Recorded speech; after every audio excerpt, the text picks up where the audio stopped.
We are obviously living through a very important and a very frightening time in American history when it seems that our nation is nearly hopelessly divided between conservatives and progressives, and the conservatives are in charge, challenging the very nature of democracy and the integrity of our national character, as well as our relationships with other Western democracies.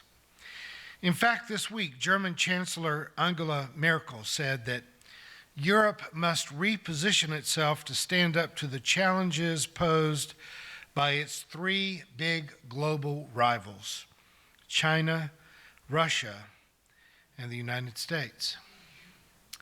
3 years ago, no one would have dreamed of seeing the United States as a threat, let alone putting us on the list of global fascist states. But no one less than Angela Merkel, whom many now refer to as being the leader of the free world, lists the United States with China and Russia. And if that doesn't break your heart, then I humbly submit that you may not understand how dire our circumstances have become. Still, I find myself talking back to the TV news pundits who call this the worst and most polarized time in American history. It's bad, maybe even the worst in a century, but it's not the worst. I often find myself saying over my coffee cup to my unresponsive flat screen TV in my bedroom, "You guys ever heard of the Civil War?" No matter how much hand-wringing we do over the humiliation of the Trump administration, the Civil War remains the high watermark for how bad things can get in the United States. And I frankly have no fear that we're headed towards a civil war because there doesn't seem to be much organized resistance to this fall into depraved fascism.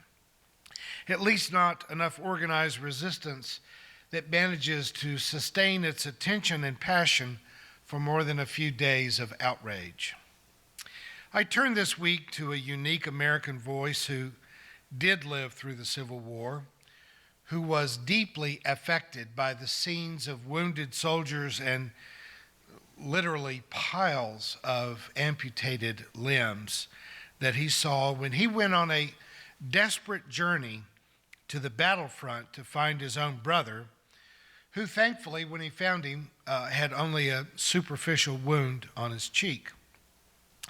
After the war, Walt Whitman held several government posts dealing with Indian affairs, and then finding himself in the unusual position of conducting interviews with Confederate military leaders to see which ones could be legitimately considered for a presidential pardon. He wasn't always a poet, but he became a poet as he tried to say what it was for America and Americans to be truly great.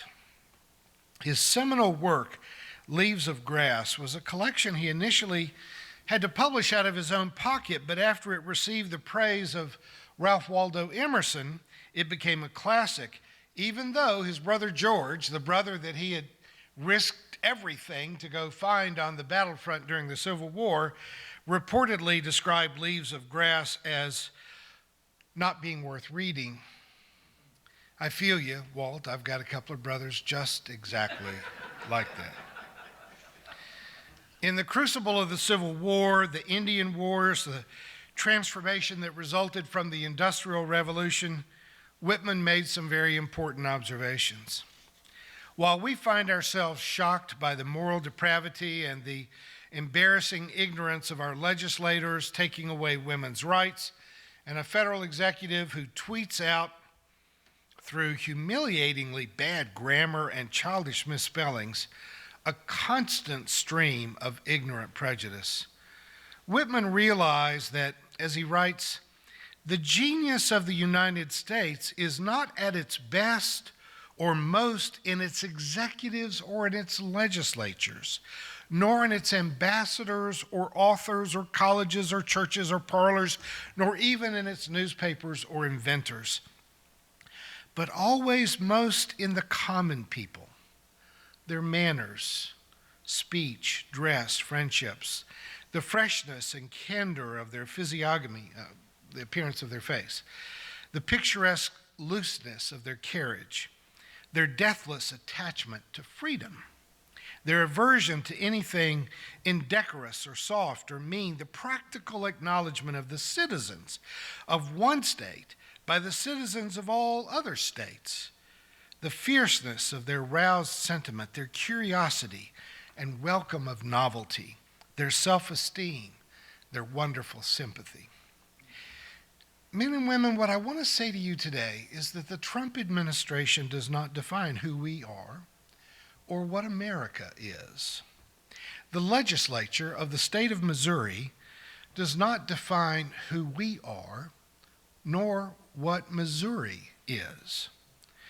Drawing on another genius whose insights were born in the crucible of war and unspeakable horror, the Jewish psychiatrist Viktor Frankel realized while in a Nazi concentration camp that the one thing you cannot take away from me is the way I choose to respond to what you do to me. The last of one's freedoms is to choose one's attitude in any given circumstance. Our country is becoming more polarized. Our country is becoming more prejudiced. Our country is becoming less compassionate, less reasonable, less insightful. But we don't have to just follow the current. Only dead fish always swim with the current.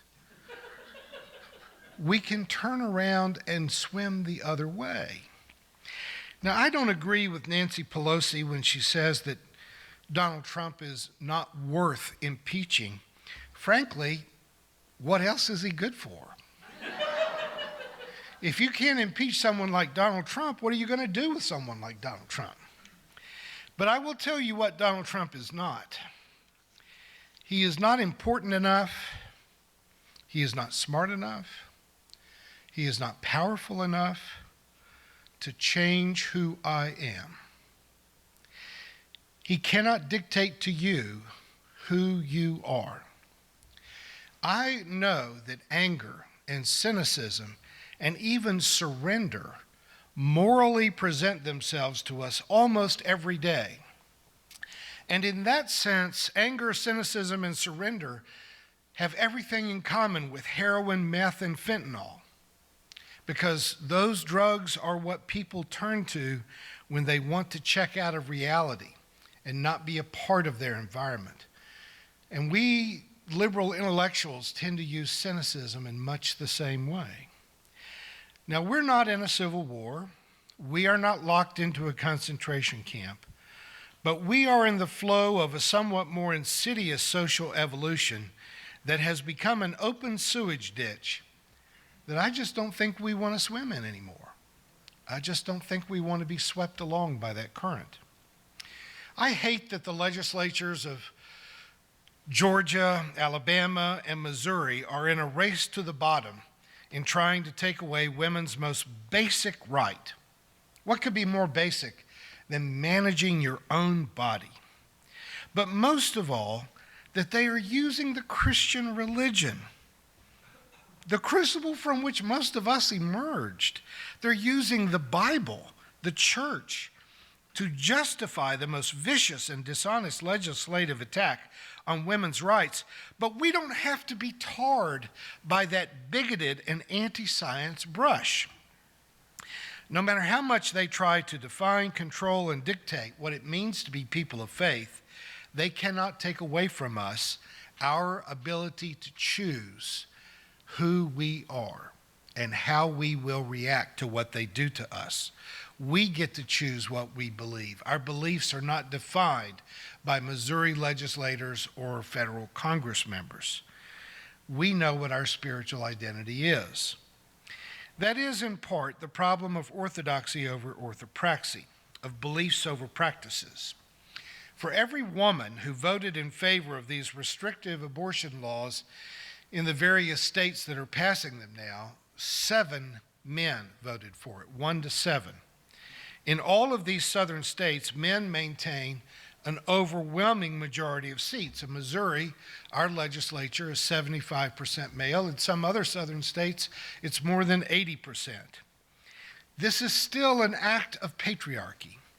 These are men who are voting their beliefs about women, many of whom have demonstrated that they know absolutely nothing about women's physiology, and some have only a rudimentary understanding of where babies come from. Missouri always seems to take the cake when it comes to stupid.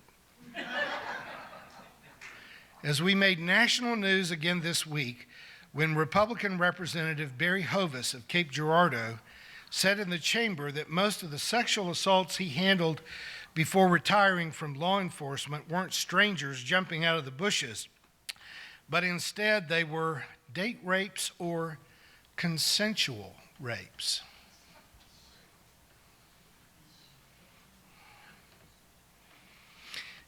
Out of the shallowness of their character, they are voting their uninformed beliefs into law. But let me be clear about this point. These white men are dictating the rights of women formally, but they all know that it doesn't apply to them. And not just because they can't get pregnant. It's more that they know that they don't have to play by the rules that they're laying down for others. Just this week, 65-year-old Pennsylvania Republican Congressman Tim Murphy had to resign when his 32-year-old mistress called him out on his anti-abortion votes when he had just insisted that she get an abortion from a pregnancy that he had caused. And it isn't just Republican anti-abortion politicians. I'm not going to list their names or show their pictures because, frankly, it's just too disgusting. But a quick Google search reveals dozens of cases of Catholic priests who consistently beat the anti-abortion drum, who also pay for the abortions from pregnancies caused by their child molesting and romantic entanglements with nuns. And here is the final hypocrisy. If abortions are outlawed in the United States, the women who will not be able to obtain an abortion are just the ones who can't afford to fly to Europe or take a week off and drive to Canada. So none of this applies to members of Congress. None of this applies even to the clergy. For that matter, it doesn't apply to anyone in the middle class or upper class. This only applies to women who cannot manage to lay their hands on $1,000 or $2,000 to take a weekend trip to Europe or a week-long drive to Canada. So these largely white male Christians can act like they're pious in public, but inside they're just full of sewage. I can't say it. Maybe some of you could say it for me. Inside they're just full. As Mark Twain said, under certain circumstances, urgent circumstances, desperate circumstances, profanity provides a relief denied even unto prayer. I cannot tell you not to get mad, but I can implore you not to allow small people, people of low intelligence and even lower morality, to force you into becoming someone that you never wanted to be, someone you didn't choose to be. Now, they can have an impact, but they cannot dictate who we are. The last time I drove a young woman to an abortion clinic, it was a 4-hour drive to Kansas City, Kansas. But I want to tell you, if I have to drive the next one to Montreal, I'll do it. Because the likes of Barry Hovis, nor any of his right-wing peers, get to dictate an unintended motherhood to any of our folks. I will not stand for it. Thanks. So David, be ready to preach for me because it's a long drive to Montreal. 150 years ago, Whitman predicted, there soon will be no more priests. Their work is done. A new order shall arise, and they shall be priests of man, and every man shall be his own priest. The new order Whitman refers to as, in a way, poets. He thought poets would take the place of priests. But in a larger sense, what he really meant is thinking people, more specifically, thinking Americans who are not bound by any ancient creeds of magical beliefs and values untethered to real life, but in a way of being that is simply honest, that is true to your nature, that's real and yet full of virtue. I'm inviting you to live above the swirling insanity of our time. And so I will add my voice to Whitman's, who said, "This is what you shall do. Love the earth and sun and the animals. Despise riches. Give alms to everyone that asks. Stand up for the stupid and the crazy. Devote your income and labor to others. Hate tyrants. Argue not concerning God. Have patience and indulgence toward the people. Take off your hat to nothing known or unknown, or to any man or number of men. Go freely with powerful, uneducated persons, and with the young and with the mothers of families. Read these leaves in the open air every season of every year of your life. Re-examine all that you've been told at school or church or in any book.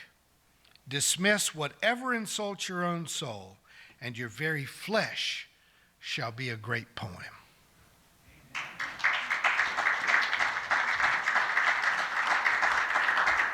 Thank you for watching our videos. We are entirely dependent on the donations of our listeners and members. We hope that you find this content to be important enough to help us to keep offering these videos to the public at no charge by becoming a regular contributor. Please click on the donate button on our website at www.spfccc.org. Thank you for your support of progressive religious programming.